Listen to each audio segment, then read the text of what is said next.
Salut YouTube, bienvenue dans une nouvelle vidéo de déballage.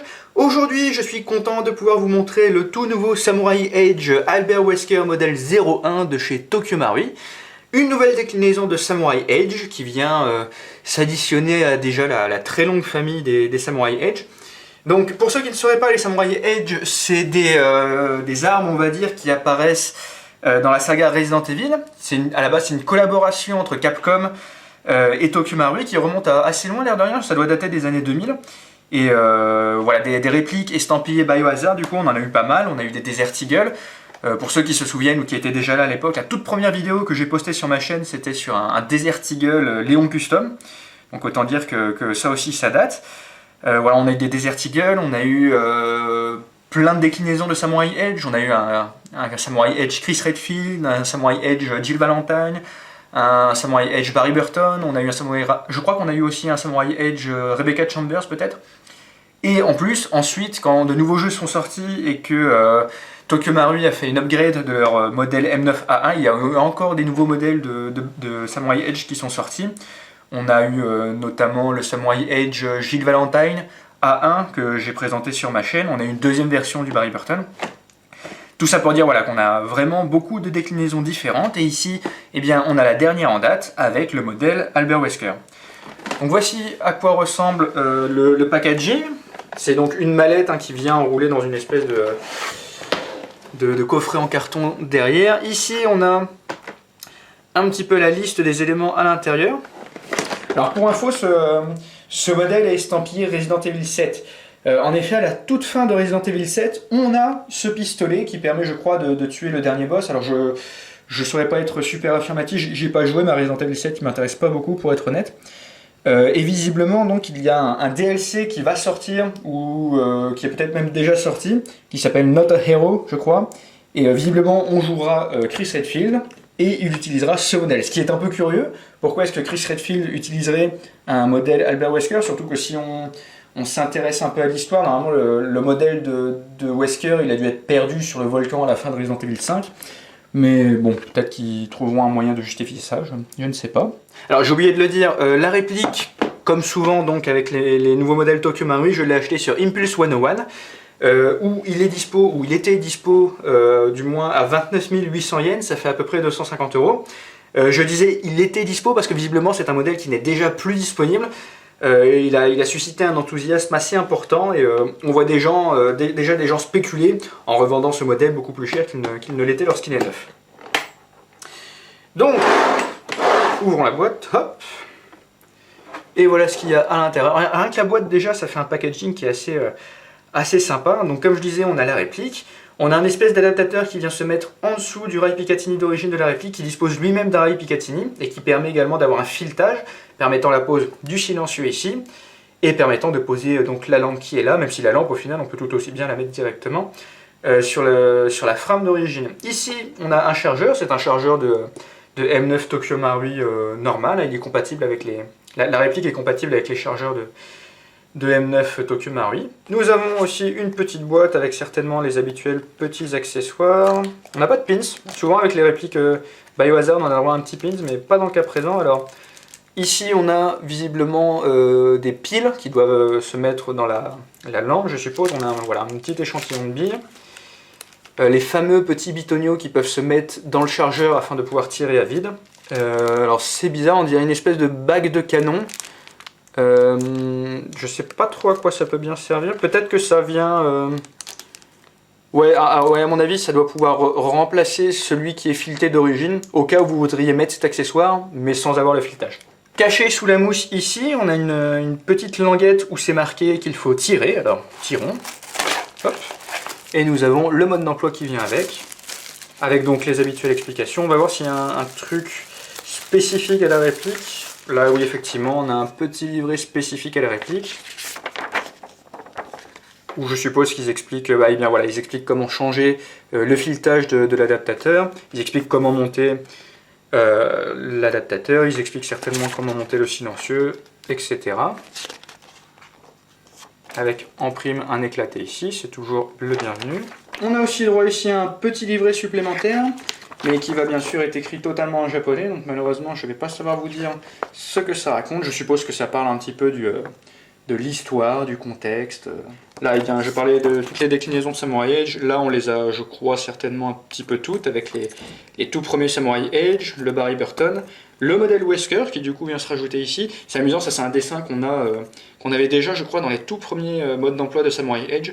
Donc autant dire que c'est un modèle qu'on attend depuis longtemps. Moi, honnêtement, je pensais pas qu'il sortirait un jour. C'était une bonne surprise au final. Et ça, c'est les Samurai Edge les plus récents. Celui-ci, ça doit être le Samurai Edge Jill Valentine. Et celui-ci, c'est le deuxième Barry Burton. Celui qu'utilise justement Barry Burton dans le dernier Resident Evil dans lequel il est apparu. C'est le Resident Evil Révélation, peut-être, je sais plus.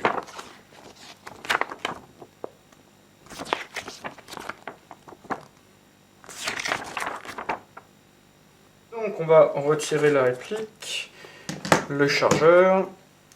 Et les accessoires, on verra ça tout à l'heure. Je mets le chargeur, hop, et voilà le Albert Wesker modèle 01. Alors, il y aura peut-être beaucoup de gens sceptiques parmi vous qui se diront bon bah c'est encore un autre Samurai Edge, et effectivement c'est encore un autre Samurai Edge, mais pour une fois on a quelques petites nouveautés réelles entre guillemets. Alors c'est toujours très... une façon très personnelle de considérer les choses, mais là où tous les autres Samurai Edge, c'était vraiment des déclinaisons, des variantes qui n'avaient vraiment pas beaucoup de différence les unes avec les autres, là on a quand même des différences significatives par rapport à d'autres modèles. Alors j'ai pris justement le modèle Jill Valentine que j'ai montré sur ma chaîne il y a déjà pas mal de temps et que j'ai gardé parce que je l'aime bien. Et on va voir ensemble tout de suite les différences qu'il y a avec les modèles standards. Donc déjà bien sûr la différence la plus flagrante c'est le côté biton, là où le Samurai Edge d'origine il a un corps noir, une culasse noire et un canon chromé. Là on a un corps chromé, un canon chromé et une culasse noire, ce qui personnellement donne un look que je trouve vraiment très sympa. Un autre détail assez caractéristique, ça va être la longueur ici du rail Picatinny. Là où sur le modèle M9A1 on a un rail simple, j'ai envie de dire, qui s'arrête avant l'extrémité ici de la culasse. Ici, nous avons vraiment un rail qui va jusqu'au bout, ce qui lui donne, voilà, du coup, un côté un peu plus rectangulaire quand on le regarde de face, et ça lui donne du coup un côté très agressif. Et là encore, je trouve que c'est un élément très sympa sur le modèle Wesker. Un autre élément, ça va être au niveau de l'arrêtoire de culasse. On a un modèle effectivement qui est un petit peu plus long. Ça se voit surtout donc à ce niveau-là, là vraiment la partie qui est sous mon pouce, ou sur le modèle Wesker, il est juste un petit peu plus long de façon à faciliter l'utilisation avec le pouce. Moi qui ai des petites mains, je dois reconnaître que pour le coup ça m'aide vraiment, quoi. Un autre détail encore, ça va être le marteau. On a un modèle squelettique sur ce modèle Wesker, alors qu'on a un modèle plein sur le modèle d'origine. Et enfin, on a une queue de castor qui est différente également, où ici on a une queue de castor plus longue qui rebique un petit peu vers l'avant, alors que là on a le modèle standard du M9A1.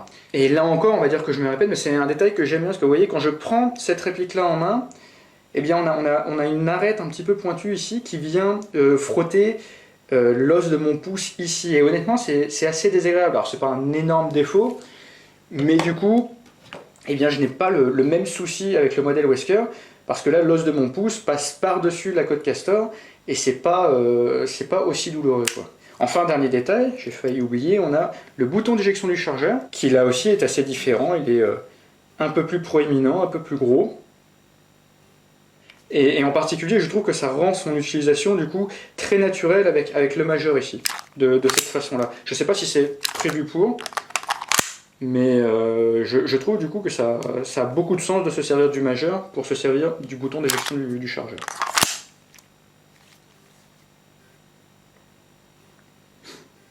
On a aussi une petite différence au niveau du médaillon.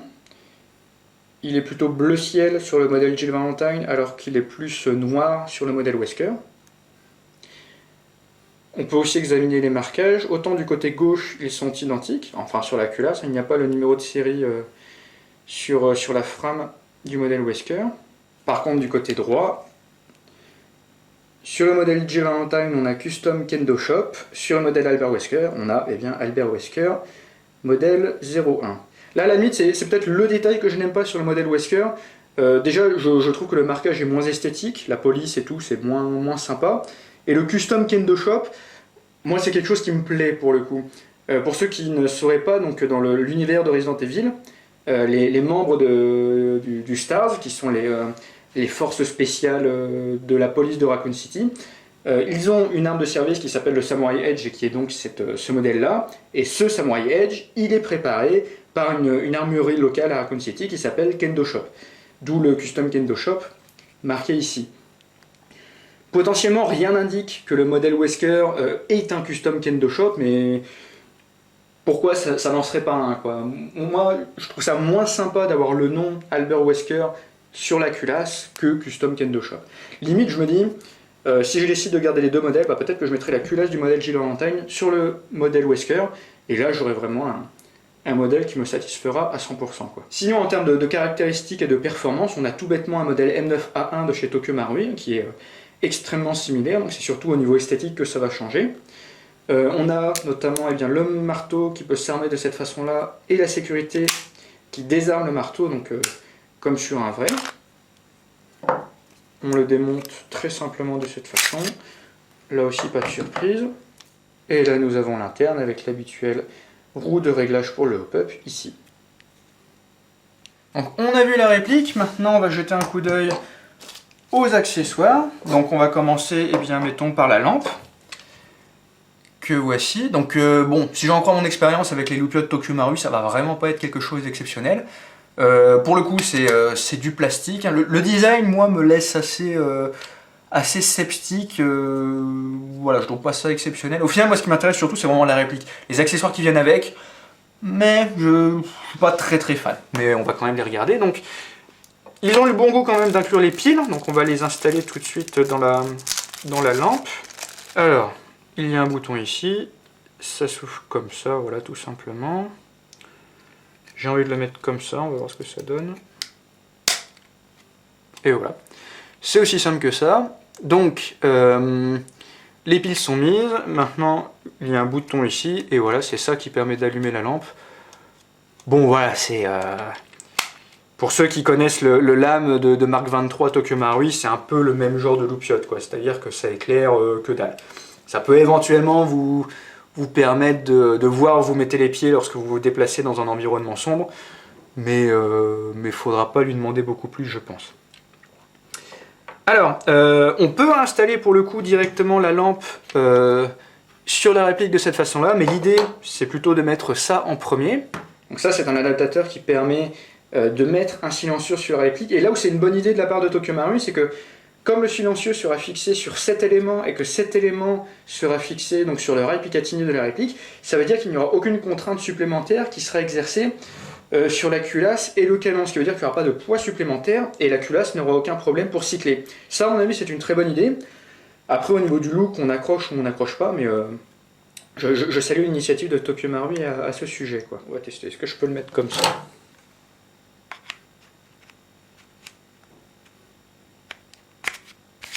Voilà, tout simplement. Je le fais glisser sur le rail de la réplique et avec le bitonnier ici, je le tire en arrière, ce qui vient bloquer le rail sur la frame. Maintenant, on va fixer la lampe sur le système. Donc c'est honnêtement un petit peu casse-couille à faire. C'est pas un système d'attache rapide comme on pourrait avoir sur une Surefire ou quoi. Ici, visiblement, on a une espèce de petite vis hexagonale et il va falloir dévisser ça avec la clé. La clé qui, soit dit en passant, est fournie. Oups. Donc, on fait visser. On remet le bitonio de ce côté-là. On met ça ici dans le bon sens. Et on remet la vis. Et voilà ce que ça donne donc avec le support et la lampe. À l'utilisation, c'est un peu curieux. Je trouve pas ça très naturel d'appuyer sur le bouton. Le bouton qui est uniquement momentané pour le coup. Il n'y a visiblement pas de moyen de le bloquer. On peut faire ça donc des deux côtés de la lampe. C'est ambidextre on va dire, mais je suis pas certain de savoir comment on est supposé s'en servir vraiment. Mais bon. Enfin, dernier élément, le silencieux. Le silencieux qui pour le coup est visiblement en métal, ça m'a surpris, ça je pensais qu'un peu comme la Lookshot ce serait en plastique, mais non, c'est en métal.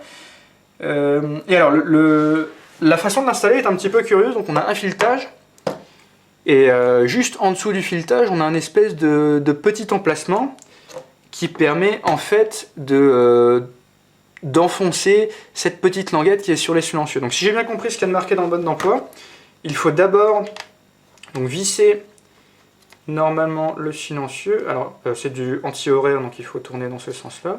C'est du 14 mm anti-horaire, soit dit en passant, pour ceux qui voudraient mettre un silencieux normal, ou peut-être même un full autotraceur ou quelque chose. Et donc voilà, à un moment donné, ça bloque, et l'idée c'est que vous allez pousser cette pièce vers le bas, vous allez pousser le silencieux, et remettre cette pièce en place. De cette façon, le chargeur est bien verrouillé, le silencieux je veux dire, est bien verrouillé, et en plus vous avez vraiment pour le coup pas de jeu, quoi. Il est bien en place, et il ne bouge pas, ni verticalement, ni horizontalement, c'est bien verrouillé, et maintenant vous pouvez utiliser la réplique dans sa configuration complète. Ça commence un peu à faire overkill, après voilà, on aime ou on n'aime pas le look, mais c'est sympa. Ça devient assez lourd sur l'avant, ce qui est somme toute normal, hein, parce que le silencieux est assez mouse, et comme le silencieux en plus est en métal, bah forcément ça rajoute quand même pas mal de poids. Et donc comme je disais précédemment, comme le silencieux n'est pas fixé directement sur la culasse ou le canon, mais plutôt solidarisé par l'intermédiaire du corps, la culasse n'a aucun problème pour cycler, quoi. Ce qui permet vraiment d'utiliser la réplique dans sa configuration totale, sans avoir de baisse de performance, de problème de cooldown ou quoi, qui viendrait du surplus de poids causé par le silencieux. Ça, je pense que c'est une bonne idée, ça permet d'avoir un silencieux mastoc, et de toujours avoir une réplique qui fonctionne parfaitement, quoi. J'ai mis un peu de gaz dans la réplique, juste pour le plaisir de pouvoir tirer un petit peu à vide.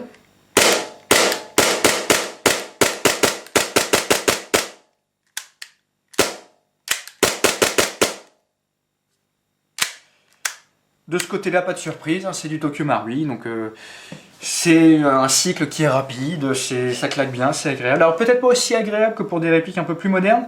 Il n'y a pas un kick énorme. Bon là en plus, forcément dans la configuration complète, ça rajoute du poids, ce qui en comparaison donne un kick qui donne l'air d'être un peu moins balèze. Mais pour le coup, le kick des M9A1 Tokyo Marui, sans être ridicule, il est moins sympa, je pense, que pour des répliques plus modernes, comme peuvent l'être l'USP Compact ou le HK45 par exemple. Ça vient peut-être aussi du fait que comme on a une culasse qui est ajourée aux 2/3 quasiment, bah ça fait moins de poids, ce qui fait qu'on a peut-être du coup un kick moins important également. Je dis pas que c'est forcément le cas, mais c'est mon ressenti vis-à-vis du M9A1. C'est une très bonne réplique, aucun souci, mais ça kick un peu moins que d'autres modèles plus récents de chez Tokyo Marui. En somme voilà, je crois que j'ai dit à peu près tout ce que j'avais à dire à propos de la réplique. Tokyo Marui nous propose une nouvelle version du Samurai Edge, mais que pour le coup je trouve extrêmement enthousiasmante. Visiblement je ne suis pas le seul à avoir été enthousiasmé par la réplique parce que elle s'est vendue très très vite et déjà aujourd'hui je crois qu'elle n'est plus disponible, en tout cas pas chez Impulse 101. Si vous en voulez une, je vous conseille d'être très rapide parce que je pense que ça va être très rapidement très difficile à trouver. Moi de mon côté, eh bien, je vais faire une vidéo de tir comme d'habitude, après pas de surprise, hein, c'est un M9A1 Tokyo Marui, donc il y aura une bonne résistance au cooldown, il y aura des performances qui seront tout à fait correctes, il y aura un kick sympathique, je ne me fais aucun souci à ce sujet. Et donc, eh bien, je vous remercie d'avoir regardé la vidéo, je vous dis à la prochaine fois pour la vidéo de tir, et d'ici là, portez-vous bien. Salut!